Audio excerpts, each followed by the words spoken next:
It has been 1,939 days since Rick Grimes disappeared from the bridge. Today I am here giving you my thoughts on The Ones Who Live episode 1 titled Years. This has been my most anticipated, probably piece of media since, 6 years ago. And I'm happy to say it fully delivered on everything I was expecting. This video is just going to be me giving my raw thoughts. I have some points written down, but I haven't scripted anything, and the editing might be a little light on this one.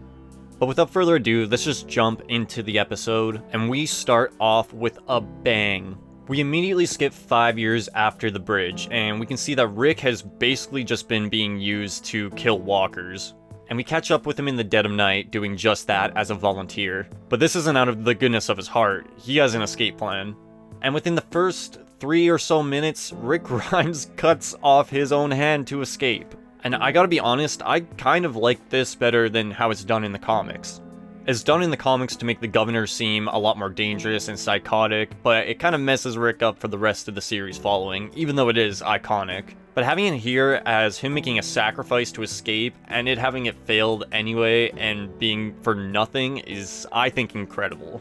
The intro sequence is absolutely perfect. The music is intense, it's dramatic. It has the perfect mix of Rick and Michonne and CRM lore and this whole spy espionage type vibe they're going for. It just works perfectly. And it makes the CRM look big and mysterious and dangerous. In Fear the Walking Dead, Morgan is taking out these CRM soldiers left and right, and even in World Beyond, they kind of made them seem a little bit underpowered. So it's nice to see the actual strength and numbers of the CRM being properly portrayed. They are so powerful that Rick Grimes has failed to escape 4 separate times. And the attempt we see in the Walking Dead series finale was attempt number 3. The hand incident would be attempt number 4. But we find out for some reason, even though he keeps trying to escape and clearly does not have his heart in this, the Lieutenant Colonel Okafor has other plans for him. This Okafor guy is literally the only reason Rick Grimes has been held captive as long as he has. And it relates back to the whole A and B thing from the main series. Originally we thought A's were soldiers and B's would be test subjects, but what we find out is that A's are people who are seen as leaders and B's are regular people that, become citizens and, working class jobs within the hidden city. But the bombshell we find out is that the A's are all sent off to be executed. Everyone except for Rick Grimes and Pearl Thorne, who were under special protection from Okafor. So why those two? Well, Okafor has seen the way they work and how passionate they are to escape, and he thinks those two will be capable of rising up in the Civic Republic military and changing it from within inside. Now, Rick for 5 years held off joining them because he believed it wasn't his fight, and the only thing he wanted to do was escape. But that's when we meet a new character named Esteban who seems to be friendly with Rick, who gives him the idea to use the CRM's missions as an escape. And Rick does just that, and he spends an entire year training with the military under the command of Major General Beal, played by Terry O'Quinn or John Locke from Lost. And his introduction is perfect. I mean, he's been built up for quite a few years now. Ever since World Beyond, we kept hearing his name being thrown around, but we never got a face to the name until now. The first scene, we see him commanding the military. The second, he randomly appears behind Rick. And the way Rick reacts, we know this is not a common thing. Immediately, this makes him feel intimidating, as he was able to just sneak up on Rick Grimes like that. But his portrayal is absolutely perfect. I mean, it's quick, but from what we did get, he is an intimidating villain, and I can't wait to see more. Pretty much all of the new characters I really enjoyed this episode, especially Pearl Thorne, who acted as a mirror to Rick as she grew to accept her current way of life and see the bigger picture within the CRM, where Rick refused for so long. We get a scene of Pearl telling Rick that Okafor has information on where he came from and his family. And we see Rick sneak into his room in the dead of night and put a knife to his throat, questioning him on what he knows. Here we get an extremely interesting lore bomb. During Operation Cobalt, the event where the US military bombed every major city on the continent, Okafor was part of that, bombing Atlanta, Los Angeles, and what was supposed to be Philadelphia, but had a change of heart on the way and turned on the US military, bombing over 4,000 soldiers.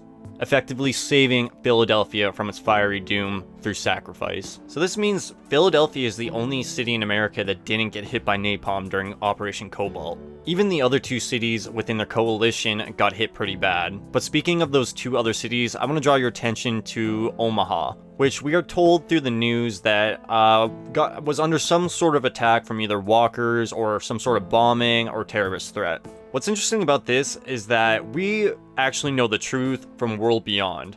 The CRM themselves are the ones that bombed Omaha with chlorine gas, killing over 100,000 people as they saw them as a strain on the resources. I find the whole propaganda thing really interesting, as we hear on the newscast that the military tells the city lies. We hear from Rick that the city governs itself separately, but we really see that on full display, and see how naive the people of the city are to what the military is doing on the outside. One of the things I did not expect was to get an answer on what happened to Rick's note in a bottle from the season 11 finale. We found out that Okafor was the one to find it, and that's how we got information on who Michonne was and his daughter and their location, which is just fuck you, man. It shows us that Rick is trapped. Even if he gets away, he is not escaping the Civic Republic. They will track him down and they will kill everyone he knows. And Rick knows this, so the only thing he can do is submit, and that's what he does.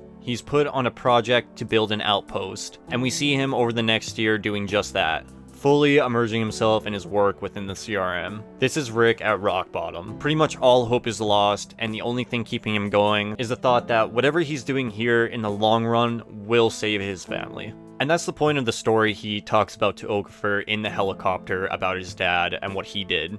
He did bad things for sacrifice, but in the long run, it made his family prosper. But besides the hand thing, one of the most shocking moments of the episode comes here. Okafor is shot through the helicopter in the chest and it explodes from a rocket. The man who kept Rick Grimes there for 10 years, just dead like that. It's a crazy moment that brings the shock that The Walking Dead is known for, and the following sequence of them getting hit multiple times by rockets and crashing in the helicopter is just incredible. And Andrew Lincoln's performance there is just amazing, like pure fear. The line, he's like, oh god, you know, like, you don't hear that from Rick often. The absolute fear, like, I'm about to die. It was just portrayed so well. After the crash, 2 other soldiers survive, and they suit up to try to escape. But as they're running, they're knocked over by another rocket, and somebody approaches them and slits the other 2 soldiers' throats. And before Rick bites the dust, the person takes off their mask, revealing it is Michonne. I cannot believe they've already reunited. That is absolutely crazy. I thought for sure episode 3 or 4 would be around the time that they would find each other. But this has me excited, because now they're together. What is the plot of this season?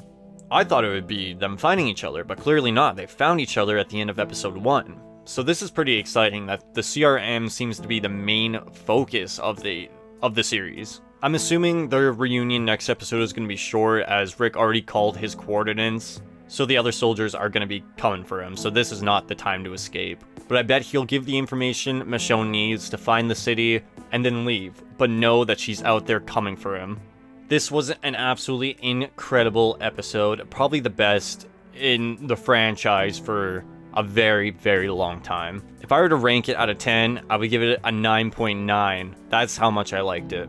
The only thing I could say I wish they included that they didn't, and this is very nitpicky, this is very minor, I wish we saw even just a couple seconds, like during the flashes of Rick immediately after his injuries on the bridge, you know, like a close-up of his face as he's like fading in and out of consciousness, the helicopter landing, and then like rushing him into a hospital bed, and then maybe just a visual of him, you know, laying in a bed looking up like he did in the first episode of the series. Just, you know, a little bit of a callback. It could go real quick. A 5-second sequence, just, you know, all hazy while he's like dreaming, stuff like that. But again, that's a small thing. I love season 9 Rick's look, and I wanted to just see it one last time in a new context, but it's such a small thing, it doesn't even matter. But those, for the most part, are my thoughts on the first episode of The Ones Who Live. I've not been this excited for something in this franchise in a very long time, and I did like Daryl Dixon and Dead City, But this just blows them both out of the water combined. This one episode blows Daryl Dixon and Dead City completely out of the stratosphere. I wish I had more theories to give on where I thought this was going. I mean, I did do a theory or a prediction video a few days ago where I do think the Civic Republic military is gearing up for something big. I'm talking pulling an Omaha across the entire country.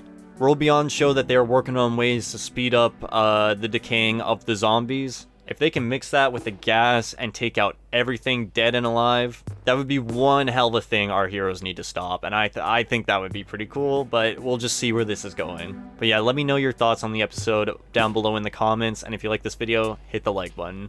I'll see you next week for episode 2.